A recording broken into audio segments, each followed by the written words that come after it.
మంచిది. మధ్యాహ్న కాలపు సమయంలో పరిశుద్ధ గ్రంథంలోంచి కొన్ని లేఖన భాగాలను చదువుకుందాము. దయచేసి రాజుల మొదటి గ్రంథము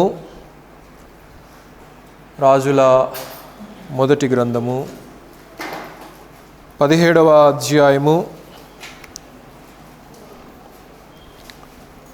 రాజుల మొదటి గ్రంథము 17వ అధ్యాయము మొదటి వచనం నుండి కొన్ని వచనాలను చదువుతున్నాను. దయచేసి గమనించండి. అంతటా గిలాదు కాపురస్తులు సంబంధి అను తిష్బీయుడైన ఏలియా ఆహాబునొద్దకు వచ్చి, ఎవని సన్నిధిని నేను నిలబడి ఉన్నానో ఇశ్రాయేలు దేవుడైన యెహోవా జీవము తోడు, నా మాట ప్రకారముగాక ఈ సంవత్సరములలో మంచైనను వర్షమైనను పడదని ప్రకటించెను. పిమ్మట యెహోవా వాక్కు అతనికి ప్రత్యక్షమై, నీవు ఇచ్చట నుండి తూర్పు వైపునకు పోయి యొర్దానునకు ఎదురుగా ఉన్న కెరీతు వాగు దగ్గర దాగి ఉండుము. ఆ వాగు నీరు నీవు త్రాగుదువు. అచ్చటికి నీవు ఆహారము తెచ్చినట్లు నేను కాకోలములకు ఆజ్ఞాపించదని అతనితో తెలియచేయగా, అతడు పోయి యెహోవా సెలవు చొప్పున యొర్దానుకు ఎదురుగానున్న కెరీతు వాగు దగ్గర నివాసము చేసెను. అక్కడ కాకోలములు ఉదయమునందును రొట్టెను మాంసమును, అస్తమయమందును రొట్టెను మాంసమును అతని వద్దకు తీసుకొని వచ్చి ఉండెను. అతడు వాగు నీరు త్రాగుచూ వచ్చెను. ప్రభునందు ప్రియులారా, ప్రభు ఈ మాటలు దీవించిన రీతిగా చిన్న ప్రార్థన చేసుకుందాం. ప్రియ ప్రభువా, మహాగణుడైన మా దేవా, ఈ యొక్క మధ్యాహ్న కాలపు సమయంలోనైనా ఇంతవరకు ఆరాధన కార్యక్రమం అంతట్లో కూడా మీరే సర్వ మహిమ ఘనత పొంది ఉన్నారని నమ్ముచున్నాము. తదుపరి నాయన వాక్యోపదేశంలోనికి ప్రవేశించుంటుండగా చదవబడినటువంటి లేఖన భాగంలో మీరు దీవించండి.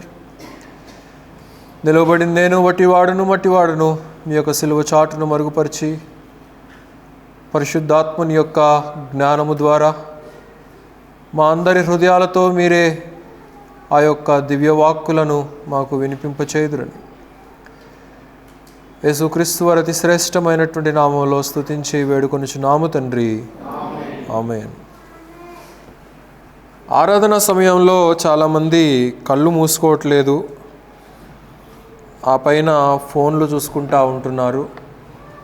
ఇది మంచి పద్ధతి కాదని నేను చాలాసార్లు చెప్తున్నాను. పేర్లు చెప్పడం నాకు పెద్ద విషయం కాదు, క్షణంలో మీ పేర్లు చెప్పగలను ఇక్కడ నుంచి. కాకపోతే సంఘం అందరి ముందు మీ పరువు, మీ తల్లిదండ్రులను బట్టి చూసి ఉపేక్షిస్తున్నాను కనుక నా ఓర్పును, నా సహనాన్ని పరీక్షించొద్దు ప్రతిసారి, ప్రతి ఆదివారం. కనుక ఇది నేను ఒక గట్టి వార్నింగ్ లాగిస్తున్నాను. బైబిల్ తెచ్చుకుంటే బైబిల్ తెచ్చుకోండి, లేకపోతే ఇళ్లలో కూర్చోండి. బైబిల్ తీసుకురాకుండా ఫోన్లు చూసుకుంటా, తమాషా చేసుకుంటా, నవ్వుకుంటా, పక్కోడిని గిల్లుకుంటా చేసుకుంటా ఇది మంచి పద్ధతి కాదు. దానికంటే రావటం కంటే ఇళ్లలో కూర్చోవటం బెటర్. కనుక ఇది నేను సీరియస్గా వార్నింగ్ ఇస్తున్నాను. ఇక నెక్స్ట్ నుంచి నాకు ఇలా కోపం తెప్పించారంటే పేర్లే చెప్పాల్సి వస్తుంది. దయచేసి ఆ విషయాన్ని గమనించండి. మంచిది. ఇక్కడ మనం చదువుకున్నటువంటి వచన భాగాలలో మరి ఇశ్రాయేలీయుల యొక్క పరిస్థితి అప్పటికే చాలా క్షీణ దశకు చేరుకున్నది. మరి అంత మునుపు రాజులు పరిపాలన చేస్తూ ఉన్నారు. ఇక్కడ తిష్బీయుడైనటువంటి ఏలియా మరి ప్రవక్తలలో మహాప్రవక్త అయినటువంటి ఏలియా, ఆయన జీవించినటువంటి కాలంలో అనేక రకాలైనటువంటి ఆశ్చర్య కార్యాలు ఆయన దేవుని సహాయము ద్వారా చేయగలిగాడు. ఆ విషయం మనందరికీ తెలిసినటువంటిదే. అయితే మరి అప్పటికే ఇశ్రాయేలీయులు చాలా రకాలైనటువంటి పాపాలలో నిమగ్నమైపోయి మరి వచ్చినటువంటి పరిపాలకులు, నాయకులు కూడా సరి అయినటువంటి వారు కాక, వారు దేవుని భయము లేక, దేవుని యొక్క జ్ఞానము తెలియనటువంటి వారిలాగా అన్య ఆచారాలు, అన్య సాంప్రదాయాలు, అన్య పద్ధతులను ఆచరిస్తూ ఉంటున్నారు. ఇక్కడ ఏలియా ప్రవచించడం మరి ప్రారంభించినటువంటి పరిస్థితులను మనం చూస్తూ ఉంటున్నాం. ఇద్దరు సాక్షులను గురించి ప్రకటన గ్రంథంలో మనం ధ్యానించినప్పుడు కూడా మరి ఏలియా యొక్క ప్రస్తావన మనం గమనించాం. ఈ ఏలియా ఎక్కడి వాడో, ఎక్కడి నుంచి వచ్చాడో, చరిత్ర అంతా కూడా ఏమీ పరిశుద్ధ గ్రంథంలో రాయబడి లేదు. అయితే ఇతడు అన్య జనాంగాలకు సంబంధించినటువంటి వాడుగా ఉంటాడనేది ఇక్కడ లేఖనాల ద్వారా మనం గమనించవచ్చు. ఎందుకంటే ఈయన యూదుడని ఎక్కడ చెప్పబడలేదు, ఈయన ఇశ్రాయేలు జనాంగానికి సంబంధించిన వాడని ఎక్కడ చెప్పబడలేదు. తిష్బీయుడైనటువంటి ఏలియా అని చెప్పి మాత్రమే చెప్పబడింది. అందుకే బహుశా యేసు ప్రభు వారు మరి రానున్న కాలంలో మోషేనేమో యూదా జనాంగాలకు గుర్తుగా, ఏలియానేమో అన్య జనాంగాలకు గుర్తుగా పంపించి ఉంటాడు. ఎందుకంటే ఈయన జీవించినటువంటి క్రమము, ఈయన వస్త్రధారణ, ఈయన యొక్క పరిస్థితులు, ఈయన అర్పించినటువంటి బలి అర్పణలు అవన్నీ కూడా మనస్సాక్షి యుగానికి చెందినటువంటివిగా మనం చరిత్ర ద్వారా ఇక్కడ మనం గమనించగలవచ్చు. సరే, అయితే అహాబు ఏలటానికి ప్రారంభించి అంతకు మునుపు రాజుల కంటే కూడా మించినటువంటి క్రూరత్వము, చెడుతనము, పాపము ఈ అహాబు చేసుకుంటూ వచ్చేసాడు. ఎంతటి పాపము చేసుకుంటూ వెళ్ళిపోయాడు అనంటే, నా పూర్వీకులైనటువంటి రాజులు గనక అంతకు ఒక రెట్టుగా పాపము చేస్తే అంతకు మించినటువంటి రెట్టుగా నేను పాపము చేయాలి అని చెప్పి ఆయన యోచించి మరి అక్రమమైనటువంటి పరిస్థితులను ఏర్పాటు చేసినట్లుగా మనం చూస్తూ ఉంటున్నాం. దయచేసి అక్కడే చదవండి, 16వ అధ్యాయము 30వ వచనం త్రిప్పండి. 16వ అధ్యాయము 30వ వచనము.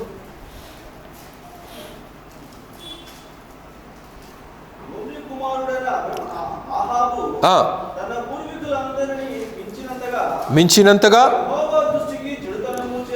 యెహోవా దృష్టికి చెడుతనము చేసెను. చదవండి.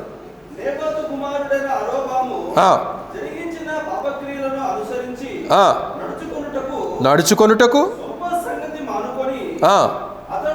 అతడు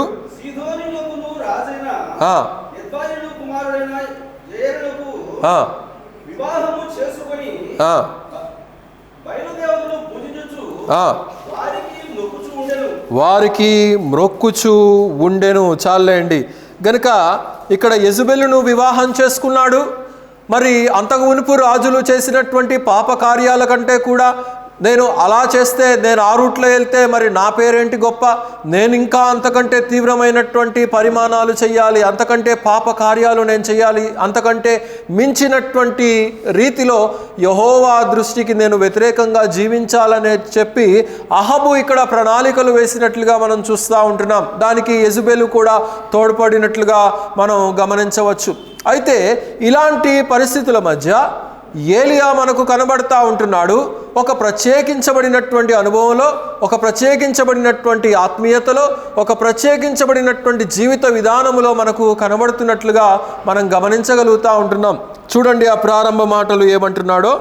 అంతటా గిలాదు కాపురస్తుల సంబంధియగు తిష్బీయుడనైన ఏలియా అహాబు నొద్దకు వచ్చి, ఎవని సన్నిధిని నేను నిలవబడి ఉన్నానో అని ఇక్కడ మాట్లాడుతున్నట్లుగా మనం చూస్తూ ఉంటున్నాం.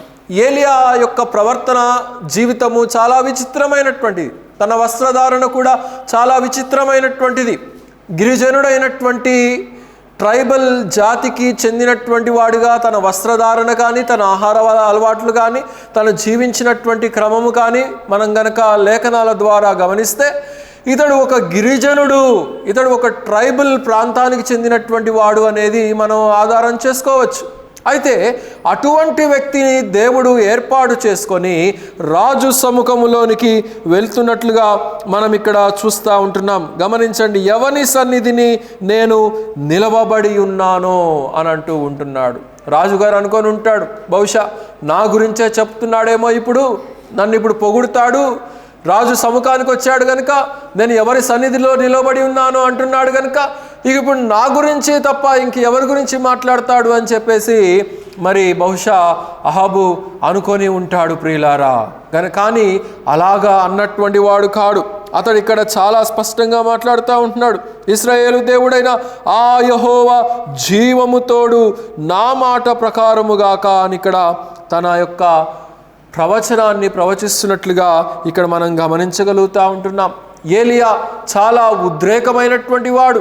అహాబు ఎంతటి క్రూరత్వము కలిగి ఉంటున్నాడో, అహాబు ఎంతటి పాప కార్యాల్లో నిమగ్నమై ఉంటున్నాడో, అహాబు యొక్క చెడుతనము ఎంతగా విస్తరించిపోయి ఉంటుందో, నాయకుడు అనబడినటువంటి వాడు ప్రజలకు మాదిరిగా ఉండవలసినటువంటి వాడు, నాయకుడు అనబడినటువంటి వాడు ప్రజలను ఏలటానికి దేవుడు అతనికి ఒక స్థానాన్ని ఇస్తే ఇశ్రాయేలు యొక్క జాతిని, ఇశ్రాయేలు యొక్క జనాంగాన్ని అంతకు మించినటువంటి మరి పాప బలి అర్పణలను అర్పించటము, అన్య దేవతా స్తంభాలను స్థాపించటము, బయలు యొక్క దేవతా స్తంభాలను స్థాపించటము, వాటికి ఆరాధనలు చెల్లించటము, వాటికి బలులను అర్పించటము, ఈ రీతిగా ఇశ్రాయేలు జనాంగాన్ని, నిజమైనటువంటి యెహోవా పక్షాన నిలబడవలసినటువంటి జనాంగాన్ని మరి అన్య మార్గానికి నడిపిస్తున్నట్లుగా మరి అహాబును గుర్తించినటువంటి ఏలియాకు దేవుని వాక్కు ప్రత్యక్షమైనప్పుడు ఈ మాటలు తన సముఖానికి వెళ్ళి పలుకుతున్నట్లుగా మనం చూస్తూ ఉంటున్నాం.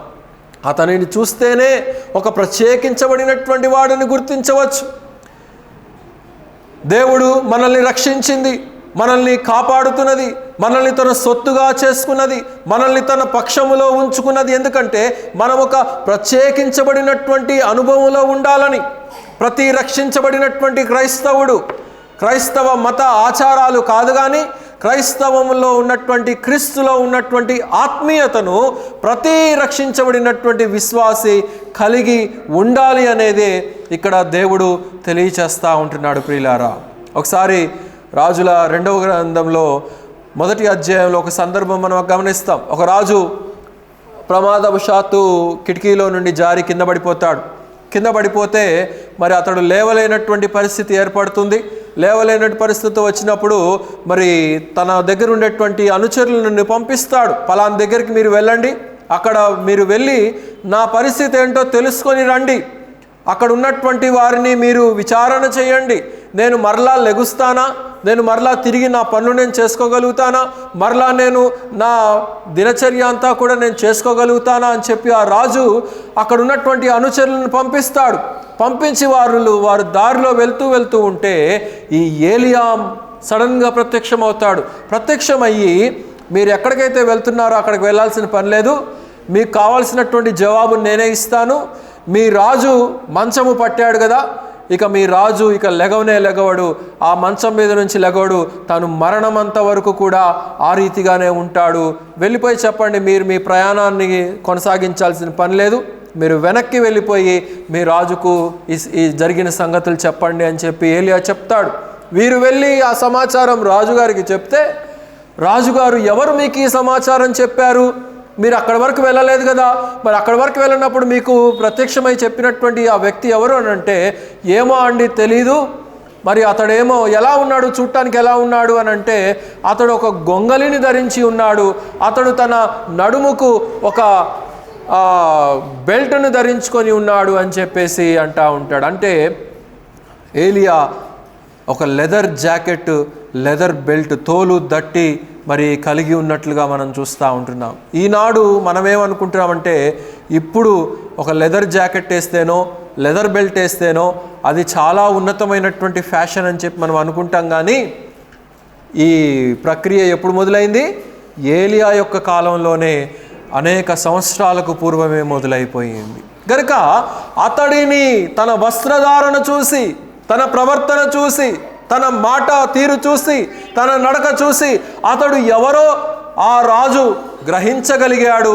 అతడు తిష్బీయుడైనటువంటి ఏలియానే మీకు సమాచారం ఇచ్చింది అని చెప్పి ఆ రాజు మంచంలోంచి మాట్లాడతాడు. గనుక మనం ప్రత్యేకించబడ్డాము అని చెప్పుకోవటం కాదు, కానీ మన ప్రత్యేకించబడినటువంటి అనుభవము ఇతరులకు మనం కనుపరిచే వారమై మనం ఉండాలి. మన మాట కానీ, మన ప్రవర్తన కానీ, మన నడవడిక కానీ ప్రతిదీ కూడా ఒక ప్రత్యేకించబడినటువంటి అనుభవంగా మనము నేర్చుకోవాలి అనేది ఇక్కడ మనకు తెలియచేస్తూ ఉంటున్నాడు. ప్రియులారా, అయితే ఇక్కడ ఏమంటున్నాడంటే, నేను ఎవరి సన్నిధిని నిలవబడి ఉన్నానో అని ఇక్కడ తెలియచేస్తూ ఉంటున్నాడు. రాజుగారి యొక్క సన్నిధి కాదు, అక్కడ అహాబు యొక్క సన్నిధి కాదు, ఆ యెహోవా యొక్క జీవము తోడు ఆయన యొక్క సన్నిధిలో నేను నిలవబడి ఉన్నాను. వాస్తవానికి ఏలియా అక్కడ నిలవబడ్డా? ఏలియా ఎక్కడ నిలబడ్డాడు?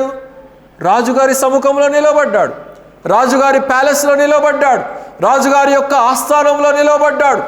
మరి ఎందుకని యెహోవా జీవము తోడు, ఆయన యొక్క సన్నిధిలో నేను నిలబడ్డానని చెప్పి మాట్లాడుతూ ఉంటున్నాడంటే, ఏలియా తన ప్రత్యేకించబడినటువంటి అనుభవము ద్వారా తాను ఎక్కడికి వెళ్ళినా కానీ దేవుని యొక్క సన్నిధిని తనతో పాటు కలిగి ఉంటున్నాడు. అలాగున ప్రతి రక్షించబడినటువంటి విశ్వాసి కలిగి ఉండాలి. మనం మార్కెట్కి వెళ్ళినా, మనం ఎక్కడికి వెళ్ళినా, ఆఫీస్కి వెళ్ళినా, ఏం పని చేస్తూ ఉన్నా, ఎక్కడ ఉన్నా కానీ దేవుని యొక్క సహవాసము, దేవుని యొక్క సన్నిధిలో మనం ఉన్నాము అనేటువంటి నిరీక్షణ, నమ్మిక, విశ్వాసపు అనుభవము విశ్వాసిగా మనం కలిగి ఉండాలి అనేది ఇక్కడ మనం గ్రహించవచ్చు ప్రియులారా. అలాగైతే ఇక్కడ ఏలియా కూడా అదే చేస్తూ ఉంటున్నాడు ప్రియులారా. నేను దేవుని సన్నిధిలో నిలవబడ్డాను, దేవుని సన్నిధిలో మనం ఉన్నామనేటువంటి భయము మనలో ఉన్నదా? అలాంటి మరి ఆ హృదయంలో అలాంటి విశ్వాసం మనలో ఉన్నదా? ఏదో ఒక కట్టడంలోకి వెళ్ళామనేటువంటి అనుభవం మనలో ఉండకూడదు.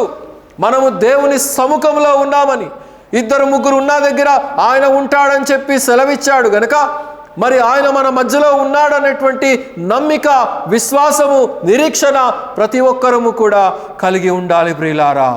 ఏలియా అలాంటి అనుభవంలో ఉన్నట్టుగా మనం చూడగలుగుతూ ఉంటున్నాం. ఏలియా అలాంటి విశ్వాసపు ప్రత్యేకమైనటువంటి అనుభవంలో కలిగి ఉన్నట్లుగా ఇక్కడ మనం గ్రహించగలుగుతూ ఉంటున్నాం ప్రియులారా. గనక ఎక్కడికి వెళ్ళినా కానీ దేవుని సన్నిధిని హీ క్యారీడ్ విత్ హిమ్. తనతో పాటు దేవుని సన్నిధిని క్యారీ చేసుకొని వెళ్ళిపోయాడు. అంటే తన హృదయంలో అలాంటి మనస్తత్వం కలిగి ఉంటున్నాడు. రాజుగారి సముఖానికి డైరెక్ట్గా వెళ్ళిపోయాడు. మనలాగా బండ్లు లేవు, కారులు లేవు, విమానాలు లేవు, ఎక్కడికంటే అక్కడ ప్రయాణం చేయడానికి. ఎక్కడికి వెళ్ళినా కానీ నడుచుకుంటూనే వెళ్ళిపోయేటువంటి వాడు. ఎక్కడికి వెళ్ళాలనుకున్నప్పటికీ కూడా రాజుగారి ప్యాలెస్ కూడా వెళ్ళిపోయాడు. ఏ అపాయింట్మెంట్ తీసుకోలేదు, డైరెక్ట్గా వెళ్ళిపోయాడు. వెళ్ళిపోయి రాజా రాజా నీ సన్నిధిలో ఉండటం ఎంత భాగ్యమయ్యా అని చెప్పి అనలేదు అక్కడ. మిమ్మల్ని కలుసుకోవటం నా అదృష్టం అని చెప్పలేదు అక్కడ. లేకపోతే మిమ్మల్ని కలుసుకున్నాను కదా, ఒక సెల్ఫీ తీసుకుందాం రండి అని చెప్పి చెప్పలేదు అక్కడ. అక్కడ చెప్తా ఉంటున్నాడు, యెహోవా జీవము తోడు, నేను ఆయన సన్నిధిలో నిలవబడి ఉన్నాను అని చెప్పి ఏలియా తన ప్రవచనాన్ని ఇక్కడ తెలియచేస్తున్నట్లుగా మనం చూడగలుగుతూ ఉంటున్నాం. చాలా ప్రత్యేకించబడినటువంటి అనుభవం కలిగినటువంటి వాడు. అందుకే యాకోబు పత్రికలో మనం గమనిస్తాం 5వ అధ్యాయం 17వ వచనంలో ఏలియా ఎలాగ ప్రార్థన చేశాడంట? ఎలా చేశాడు? ఆసక్తితో, అత్యాసక్తితో. He prayed to God with enthusiastic. తన హృదయంలో ఆసక్తిని కనుపరిచాడు. అలాంటి ఆసక్తి మనలో ఉన్నదా? దేవుని సన్నిధికి వెళ్ళాలి, నేను దేవునిని దర్శించుకోవాలి, నేను దేవుడు నాతో మాట్లాడుతుండగా ఆయన యొక్క అనుభవాలను నేను రుచించాలి అనేటువంటి ఆసక్తి మనలో ఉన్నదా? ఏలియా అనుభవంలో ఉన్నాడు కనుకనే ఎక్కడికి వెళ్ళినా కానీ యెహోవా జీవము ఆయనలో కూడా ఉండి ప్రవహించినట్లుగా మనం గమనించగలుగుతూ ఉంటున్నాం. మనలో లేదు, మనలో రాదు, మనలో అలాంటి జ్ఞానము మనం తెలుసుకో. కానీ ఏలియా మాత్రము అలాంటి వాడు కాడు ప్రియులారా. ఒక ప్రత్యేకించబడినటువంటి అనుభవంలో ఉన్నాడు. ఇశ్రాయేలు జనాంగాన్ని కూడా దేవుడు ఆ రీతిగా ఉండాలనుకున్నాడు. పాపంలో మునిగిపోవాలని ఆయన అనుకోలేదు. తన జనాంగంగా, తన ప్రజలుగా, తను ఏర్పాటు చేసుకున్నటువంటి ఒక సొత్తుగా మరి దేవుడు ఎక్కడికి వెళ్ళినా కానీ వారు ప్రయాణించినటువంటి ప్రాంతాలన్నింటిలో కూడా ఆయన మరి నిబంధన మందసము వారికి తోడుగా ఉన్నది. ఆ నిబంధన మందసము వారికి తోడుగా ఉన్నందువలన పగలు మేఘస్తంభము వారికి తోడుగా ఉన్నది, రాత్రి అగ్నిస్తంభము వారికి. అలాంటి అనుభవంలో ప్రతి ఒక్కరము కూడా మరి ఉండాలి అనేదే దేవుని యొక్క ఉద్దేశం అయింటున్నది. ఇశ్రాయేలీయుల యొక్క జనాంగము దానిని మర్చిపోయారు. దేవుడు వారిని ఏ రీతిగా నడిపించాడో, 11 మాసాలు అయిపోయింది మన జీవితంలో, ఏ రీతిగా దేవుడు కాపాడాడో, పోషించాడో, నడిపించాడో, నడిపిస్తూ ఉంటున్నాడో అనేటువంటి విషయాలు మనం మర్చిపోతూ ఉంటాం ఎప్పటికప్పుడు. కానీ ఇశ్రాయేలీయులు చేసినటువంటి తప్పిదమ్ము మనం ఇక్కడ చేయకూడదనేది మనం ఇక్కడ గమనించాలి ప్రియులారా. దేవుడు మనతో ఉంటాడనేటువంటి నిరీక్షణ మనలో ఉండాలి, అట్టి విశ్వాసము మనలో ఉండాలి. మత్తయి సువార్త 28:25 అంటాడు, ఇదిగో సదాకాలము యుగ సమాప్తి వరకు నేను మీతో కూడా,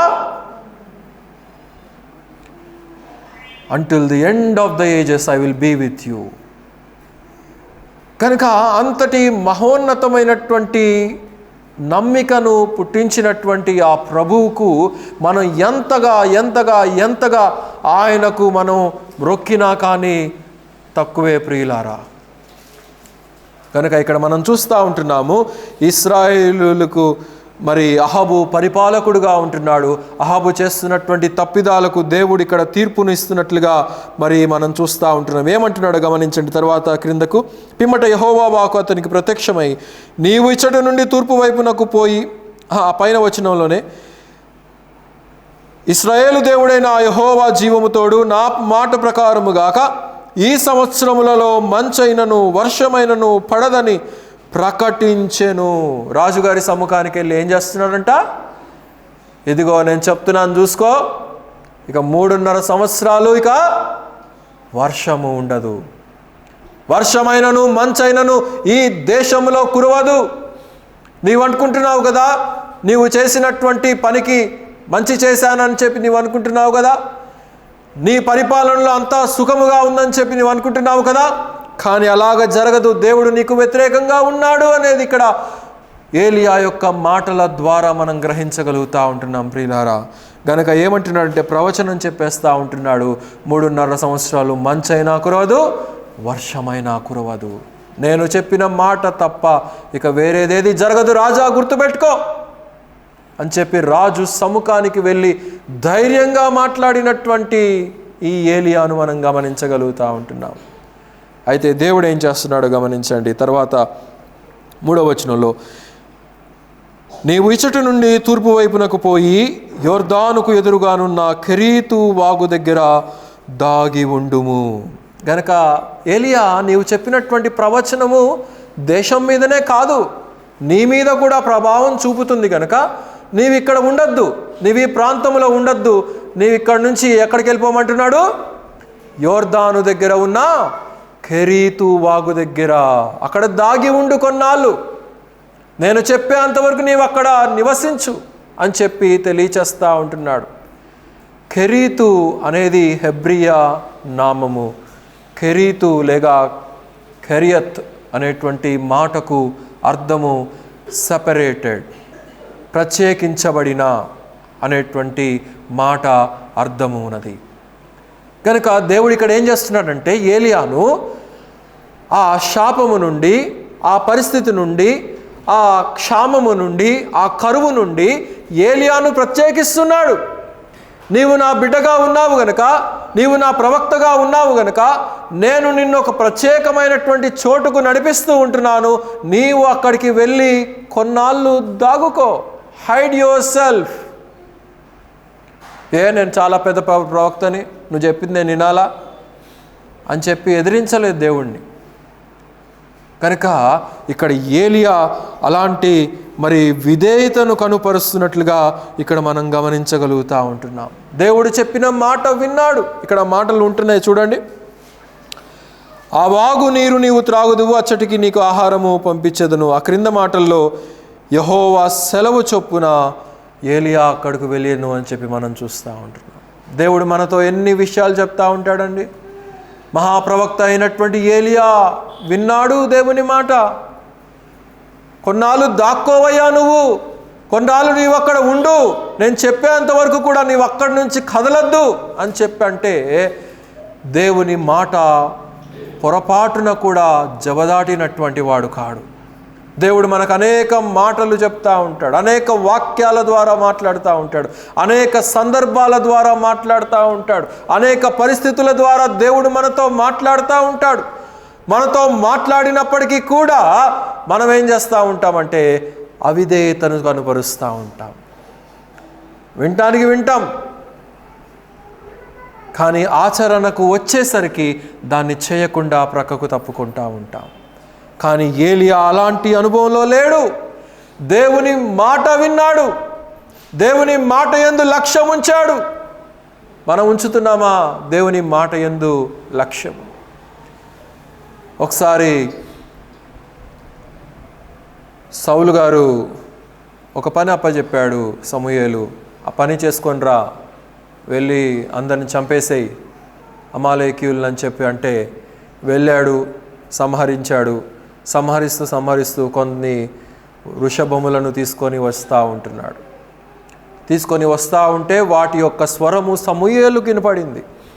సమూయేలు ప్రవక్తకు వినబడి వెళ్ళి విచారణ చేస్తే సౌలు అంటాడు, ఇదిగో నువ్వు చెప్పిన అంతటి ప్రకారంగా చేశాను నేను, మరి ఇవేంటి, వీటిని కూడా చంపేమన్నాను కదా, జంతువుని కూడా చంపేమన్నాను కదా, మరి వీటిని ఎందుకు పట్టుకొని వస్తున్నావు అని చెప్పి అనంటే అంటాడు, నేను యెహోవాకు బలి ఇవ్వటానికి నేను తీసుకొని వస్తున్నాను అని చెప్పండి. మాట మారుస్తాడు అక్కడ. వాస్తవానికి అది కాదు తన మనసులో ఉన్నటువంటి కారణం.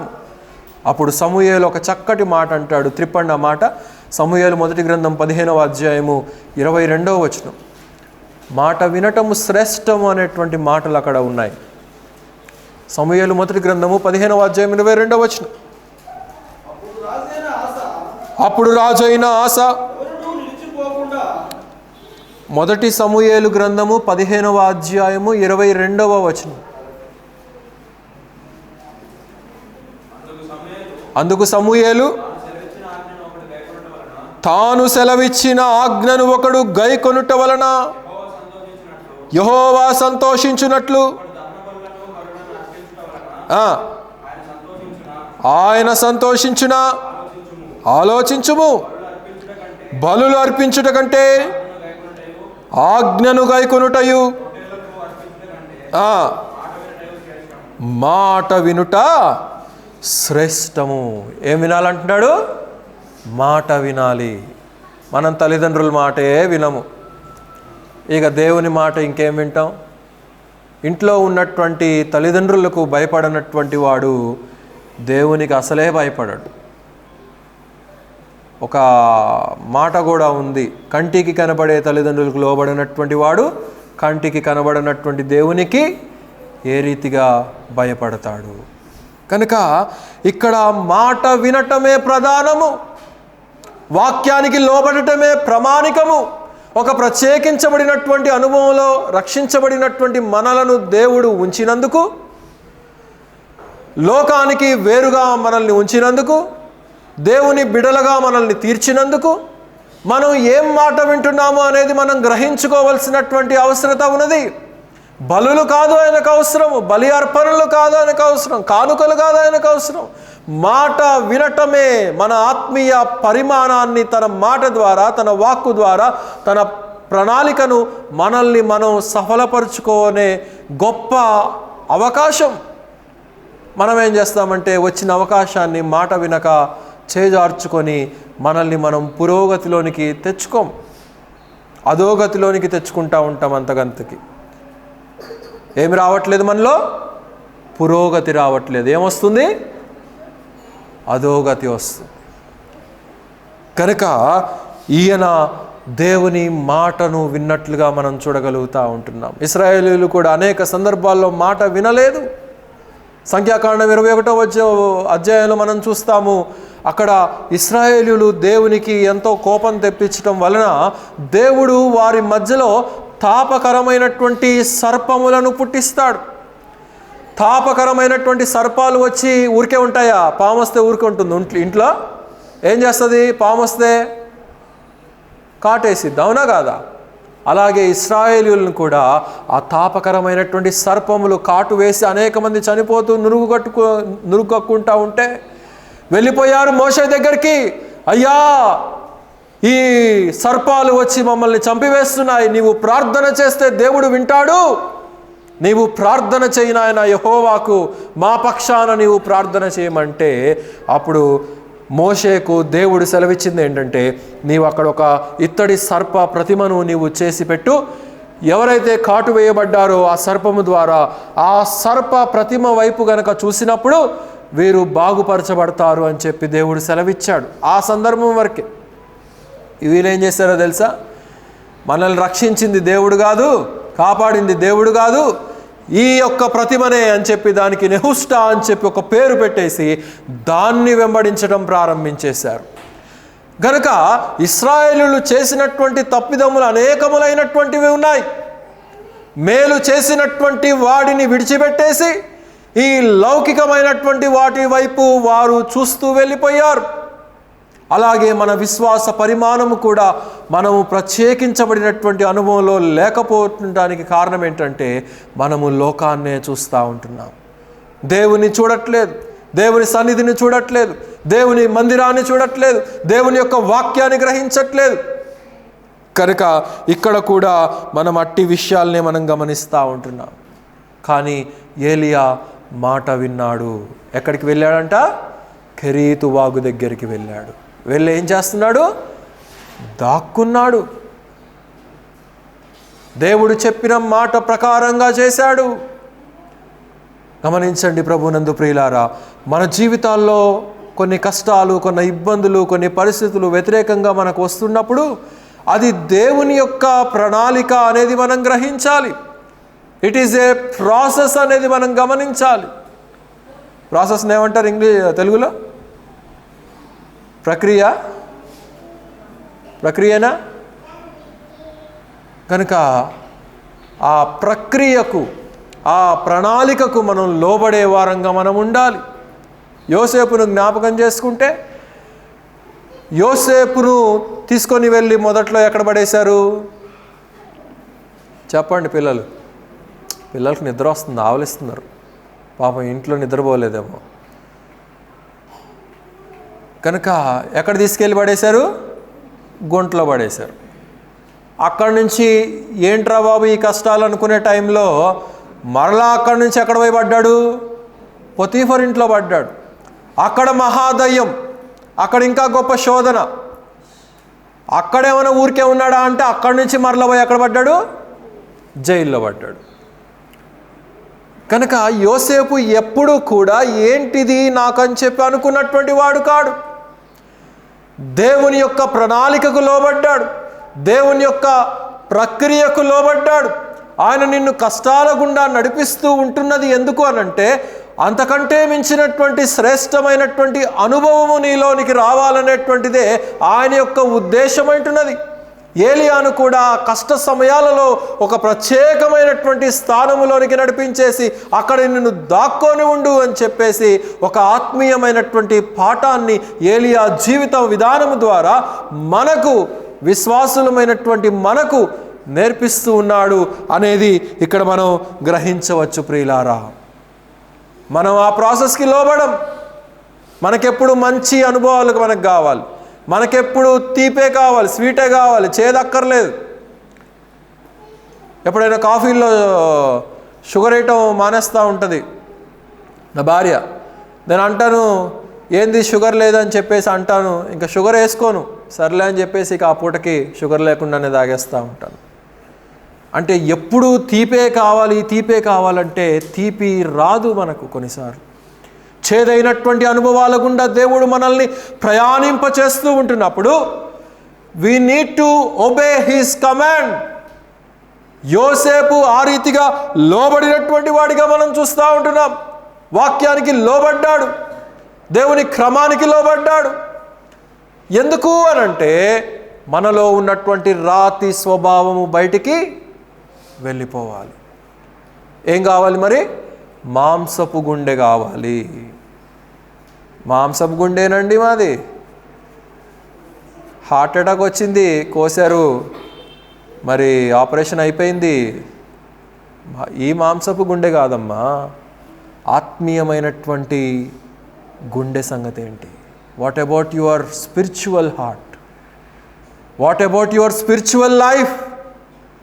అది రాతిగా ఉన్నది.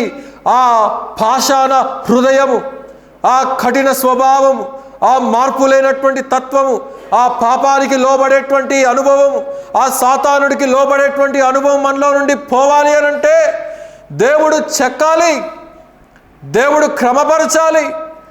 దేవుడు నిన్ను కష్టాల గుండా నడిపిస్తూ ఉంటున్నప్పుడు యూ నీడ్ పేషెన్స్.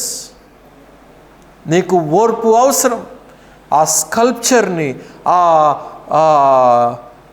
స్కల్ప్చర్ని ఏమంటారు? ప్రతిమను, ఆ స్టాచ్యూని చెక్కుతూ ఉంటున్నప్పుడు అనేక రకాలైనటువంటి గాయాలు తగులుతాయి స్టాచ్యూకి. కానీ ఆ ఎండ్లో వచ్చినప్పుడు ఒక మంచి ఆకారము దానికి కనబడతా ఉంటుంది. కనుక దేవుడు కూడా నీలో ఉన్నటువంటి రాతి స్వభావాన్ని తీసివేయాలంటే కొన్నిసార్లు కఠిన పరిస్థితులు ఆయన నడిపిస్తాడు, కఠినమైనటువంటి వాక్యాలు నీకు బోధిస్తాడు, కఠినమైనటువంటి వాక్యాల ద్వారా నీ జీవితాన్ని క్రమపరచాలనేదే ఆయన యొక్క ఉద్దేశం అంటున్నది. మనకేం కావాలి? ఎప్పుడు స్వీటే కావాలి.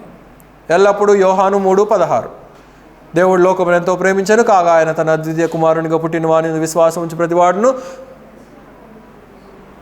చెప్పండి నిత్య జీవము మనకు అనుగ్రహించాం. గనుక అదే ఎప్పుడు మనకు కావాలి. లేదా కీర్తనలు 23:4 గాఢాంధకారపు లోయల్లో నేను సంచరించినను. అసలు నువ్వు గాఢాంధకారానికి ఎందుకు పోయావు? కాబట్టి ఇక్కడ మరి దాగి ఉన్నటువంటి అనుభవము, ఆ దాగి ఉన్నటువంటి అనుభవంలో ఒక ఆత్మీయతను దేవుడు చెక్కుతూ ఉంటున్నాడు. నేను పెద్ద గాయకుడిని కదండి, నేను క్వైర్లో నిలబడాలి అని నువ్వు అనుకోవచ్చు. నేను ఎస్పి బాలసుబ్రహ్మణ్యాన్ని, లేకపోతే నేను సుశీలను, లేకపోతే నేను ఘంటసాలను అని చెప్పి నువ్వు అనుకోవచ్చు. కానీ దేవుడు ఏం చెప్తాడంటే, బయటకు వెళ్ళి చెప్పులు సరిగ్గా లైన్లో ఉన్నాయో లేదో పెట్టు అని అంటాడు. కనుక నీవు నిలబడాలనుకునేటువంటి స్థానము ఒకటి, కానీ దేవుడు నిన్ను నడిపించాలనుకునేటువంటి మార్గము మరి ఒకటి. ఆ విషయము తెలియక నీవు అనేక సందర్భాల్లో లోబడట్లేదు. కానీ ఒక్కసారి నీవు లోబడి గమనించు, నీ జీవితము ఎంతగా మార్చబడుతుందో అనేటువంటి అనుభవాన్ని దేవుడు నీకు తెలియచేస్తాడు. కాబట్టి ఇక్కడ కూడా ఆ అనుభవంలో గుండా దేవుడు మనల్ని మరుస్తూ ఉంటున్నాడు. కాబట్టి ఏలియా ఇక్కడ ఏం చేస్తున్నాడంటే, దేవుడు చెప్పినటువంటి మాటను శిరసావహిస్తూ ఉన్నట్లుగా మనం చూస్తూ ఉంటున్నాం. యోసేపు కూడా దానికి లోబడ్డాడు. అన్నలు పగపట్టిరి, మరింతగా పగపట్టిరి. నా తల్లిదండ్రులకు నేను అందరూ వచ్చి నా పనులకు మొక్కుతూ ఉంటున్నారు, మిగిలినటువంటి పనులన్నీ కూడా వచ్చి నా పనకు శిరసావహిస్తూ ఉంటున్నారు. నా అన్నదమ్ములు మొక్కుతూ ఉంటున్నారు, నా తల్లిదండ్రులు నాకు మొక్కుతూ ఉంటున్నారు. గనుక నాకు ఒక మంచి హెచ్చైనటువంటి స్థానము నాకు వచ్చింది గనక అని చెప్పేసి దేవుడు, యోసేపు నువ్వు కలగన్నావు గనక ఇదిగో నేను తీసుకుపోయి ఎక్కడ పెడుతున్నాను, ఫరో పక్కన కూర్చోబెడుతున్నాను అని అంటే కాదు. అక్కడ దెర్ ఈజ్ అ ప్రాసెస్. దేవుడు నడిపించాలనుకునేటువంటి మార్గము ఒకటి ఉన్నది. సడన్గా లెవెల్ మారిపోవాలి, సడన్గా ప్రమోషన్ వచ్చేయాలంటే ప్రమోషన్ రాదు. మా పాస్టర్ గారి దగ్గరికి వెళ్ళాను, కానుకలు ఇచ్చాను, దశం భాగాలు ఇచ్చాను. ఆయన నా మీద చెయ్యి వేసి ప్రార్థన చేశాడు, ఇదిగో బిడ్డ నీ మీద ప్రమోషన్ వచ్చునుగాక అంటే ఆ మరుసటి వారంలో ఏమొచ్చింది? ప్రమోషన్ రాలా, డిమోషన్ వచ్చింది. ఏంటో నేను చేసే ప్రార్థన వినట్లేదు దేవుడు అని చెప్పి నీవు అనుకోవచ్చేమో. కానీ యూ నీడ్ టు రియలైజ్ దేవుడు నిన్నొక మార్గము గుండా నడిపిస్తున్నాడు అనేటువంటిది నీవు తెలుసుకోవాలి.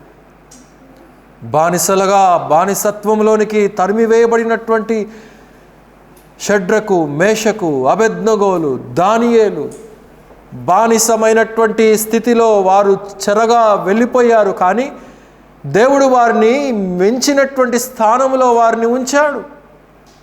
దేవుడు వారిని హెచ్చైనటువంటి స్థానానికి దేవుడు వారిని నడిపించాడు. అయితే ఆ స్థానంలో ఉన్నప్పుడు దేవుడు వారిని పరీక్షించినప్పుడు, వారి విశ్వాసాన్ని పరీక్షించినప్పుడు, వారి యొక్క జీవితము ప్రత్యేకంగా ఉన్నదా లేదా అనేది పరీక్షించినప్పుడు, ఏమయ్యా దానియేలు, ఏంటి నీవు రాజుగారి తర్వాత అధికారిగా నీవు అనేక దేశాల మీద నాయకుడుగా నీవు నియమించబడ్డావు కదా, మరి ఏంటి నువ్వు ఇక్కడ ఉన్నావు? ఏంటి నీవు లయన్స్ డెన్లో ఉన్నావు? ఏంటి నువ్వు సింహాల బోన్లో ఉన్నావు అని అంటే ఏం తప్పు చేసావా నువ్వు? ఏమైనా పాపం చేసావా నువ్వు? దానియేలు ఎందుకండి సింహ బోన్లోనికి వెళ్ళాడు? తప్పు చేశాడా? పాపం చేశాడా? నేరం చేశాడా? ఏం చేశాడు? ముమ్మారు యెరూషలేము వైపు కిటికీలు తీసి ప్రార్థన చేశాడు. ప్రార్థన చేస్తే దీవెన రావాలి కదా, ప్రార్థన చేస్తే ఆశీర్వాదం రావాలి కదా. ఇదేంటి తీసుకెళ్ళి మూలన పడేశారు? ఏదో అయి ఉంటుంది, ఏదో పాపం చేసి ఉంటాడు, ఏదో కాని తప్పేదో చేసి ఉంటాడు, అందుకు ఈ పరిస్థితి వచ్చింది. We judge very easily. అందుకే ఇంగ్లీష్లో ఒక సామెత ఉంది, చెప్తారా ఏంటో సామెత? Do not judge a book by its cover. బయట ఉన్నటువంటి పోస్టర్ను చూసో, బయట ఉన్నటువంటి బొమ్మను చూసో, బయట ఉన్నటువంటి ఆకారాన్ని చూసో, బయట ఉన్నటువంటి వస్త్రధారను చూసో, బయట ఉన్నటువంటి జీవిత విధానాన్ని చూసో, బయట ఉన్నటువంటి అలవాట్లను చూసో, డు నాట్ జడ్జ్ అదర్స్. నీవు ఇతరులను ఒక కన్క్లూజన్కు నీవు రావటానికి వీలు లేదు. విశ్వాసులు చేసేటువంటిది అదే. చాలా సులభంగా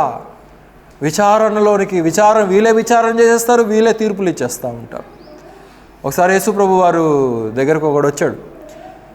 మా అన్నదమ్ముల మధ్య ఒక సమస్య వచ్చిందయ్యా, నువ్వు వచ్చి తీర్పు తీర్చాలని చెప్పి అంటాడు. అంటే యేసు ప్రభు వారు అంటాడు, అసలు ఎవడరా నన్ను తీర్పరిగా పెట్టింది మీ మధ్యలో అని చెప్పి అంటాడు. కనుక నేను తీర్పులు తీర్చడానికి లేనిక్కడ, నేను రక్షించడానికి వచ్చాను. నేను ప్రజల కొరకు నా ప్రాణాన్ని అర్పించడానికి వచ్చాను. ప్రజలకు నా యొక్క రక్షణను అందించడానికి నేను వచ్చాను. నా రక్తాన్ని కార్చి దైవలోకములో దేవునిగా ఉన్నటువంటి నేను ఈ భూలోకములో ఉన్నటువంటి ఈ భూయిష్టమైనటువంటి పాప జనాంగాన్ని, ఈ లోకాన్ని రక్షించటం కొరకు సృష్టికర్తగా ఉన్నటువంటి నేను ఈ లోకములోనికి వచ్చింది నేను అందుకురా బాబు, తీర్పులు తీర్చడానికి కాదు అని చెప్పేసి దేవుడు కూడా చెప్పినటువంటి సందర్భాలు మనం గమనించగలుగుతూ ఉంటాం. అలాగైతే ఏలియా లోబడ్డాడు, యోసేపు లోబడ్డాడు, దానియేలు లోబడ్డటువంటి అనుభవాన్ని ఇక్కడ మనం గమనించగలుగుతూ ఉంటున్నాం. మనము ఏ అనుభవంలో మనం ఉంటున్నామో గమనించాలి. గనక ఎక్కడికి వెళ్ళాడు ఏలియా? కెరీతు దగ్గరికి వెళ్ళాడు. He went to a separated life. ఒక ప్రత్యేకించబడినటువంటి స్థానానికి దేవుడు నడిపించినట్లుగా మనం చూస్తూ ఉంటున్నాం. గమనించండి, క్రింద ఏమంటున్నాడు 4వ వచనంలో, ఆ వాగు నీరు నీవు త్రాగుదువు, అచ్చటికి నీకు ఆహారము తెచ్చినట్లు నేను కాకోలములకు ఆజ్ఞాపించి తినని అతనికి తెలియచేయగా. దేనికి ఆజ్ఞాపించాడంట? కాకులకు ఆజ్ఞాపించాడంట. అసలు కాకులు మంచివా? కాకులు స్వభావ సిద్ధంగానే చెడ్డవి. అవి ఎక్కడ పడితే ఆహారం అక్కడ తినేసేటువంటి అలవాటు కలిగినటువంటివి. అవి ఆహారాన్ని తీసుకొని వెళ్ళి మరి ఒకరికి ఇచ్చేటువంటి అలవాటు వాటికి లేవు. They are vagabonds. అవి దేశ దిమ్మరులుగా తిరిగేటువంటి కాకులను మనం గమనిస్తూ ఉంటాం.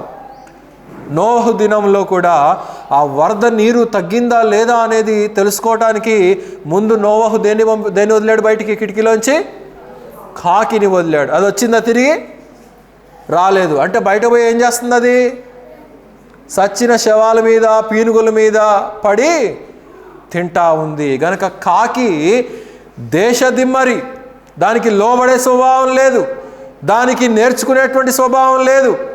అచ్చేసినటువంటి ఆంబోతుల్లాగా రోడ్ల మీద తిరిగేటువంటి గుణం దాంది. కానీ అలాంటి దానిని కూడా దేవుడు ఏం చేస్తున్నాడంటే తన మాట వినేటువంటి దానిలాగా చేస్తూ ఉంటున్నాడు. ఎందుకంటే సృష్టికర్త కదండి, ఆయన సృష్టించినటువంటి సృష్టము ఏదైనా కానీ లోబడవలసిందే, ఒక్క మనం తప్ప. అంతేనా? కనుక ఏం చేస్తున్నాడంటే నేను కాకోలములకు ఆజ్ఞాపించింది, అవేం చేస్తాయంటున్నాడు? ఉదయము సాయంత్రము నీకు ఆహారాన్ని తీసుకొని వస్తాయి. యోబు గ్రంథం త్రిప్పండి. యోబు గ్రంథము 38వ అధ్యాయము 41వ వచనం. యోబు గ్రంథము 38వ అధ్యాయము 41వ వచనం.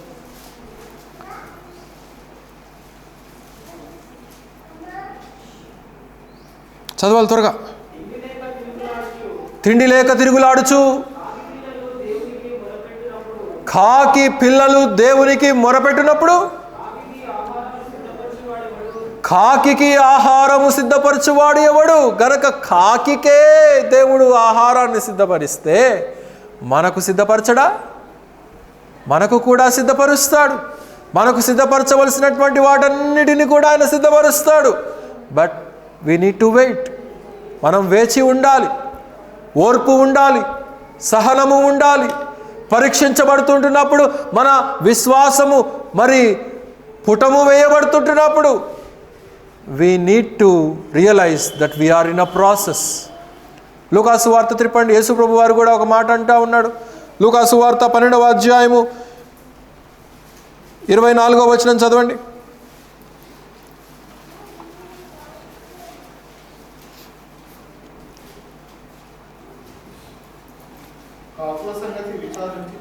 కాకుల సంగతి విచారించి చూడుడి, అవి విత్తవు, కోయవు,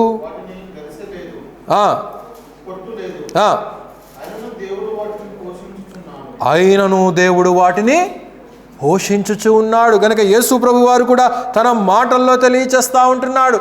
గనక సమస్తాన్ని అనుగ్రహించేటువంటి వాడు నేను ఉన్నాను. గనక మీరు దేనికి కూడా భయపడవలసినటువంటి పని లేదు, చింతపడవలసినటువంటి పని లేదు, బాధపడవలసినటువంటి పని లేదు. అయితే మీరు గమనించాల్సింది ఏంటంటే మీ జీవిత అనుభవము ప్రత్యేకించబడిందని మీరు గుర్తించాలి. ఆ ప్రత్యేకించబడినటువంటి అనుభవంలో ఒక మంచి ఉన్నతమైనటువంటి దశకు మనం చేరుకోవాలి అని అంటే ఒక కొలిమి గుండా మనం ప్రయాణించవలసి ఉన్నది అనేది మనం ఇక్కడ గమనించాలి. ప్రియులారా, ఉద్యోగాలు రావట్లేదు అంటే వస్తాయి. పెళ్ళిళ్ళు జరగట్లేదు అంటే జరుగుతాయి. We need to wait. కనుక దావీదు కూడా అభిషేకం పొందిన వెంటనే వెళ్ళిపోయి రాజుగారి సింహాసనం మీద కూర్చోలేదు. అభిషేకించబడిన తర్వాత ఎక్కడికి వెళ్ళాడు? సౌలు దగ్గర కొలువు చేయడానికి వెళ్ళాడు. సౌలు దగ్గర ట్రైన్ అప్ అయ్యాడు. సౌలు తరుముతూ ఉన్నప్పుడు పారిపోయాడే కానీ నేను గొలియాతుని చంపాను, మహావీరుడినే చంపాను, వీడంతా ఆఫ్టర్ ఆల్ ముసలోడు అని చెప్పి ఎదిరించినటువంటి వాడు కాడు. దేవుని యొక్క ప్రణాళికకు, దేవుని యొక్క టైం కొరకు, దేవుని యొక్క సందర్భం కొరకు హీ వెయిటెడ్ అపాన్ లార్డ్. కనుక అలాగ వెయిట్ చేసేటువంటి తత్వం మనలో లేక చాలాసార్లు బొందలో పడతా ఉంటాం. కనుక మరి ఒక మాట చదివి సహాయం చేయండి. కొరింథీయులకు రాసిన 2వ పత్రిక 6వ అధ్యాయం 18వ వచనం. కొరింథీయులకు రాసిన 2వ పత్రిక 6వ అధ్యాయము 18వ వచనం. ఏమి పొందిక?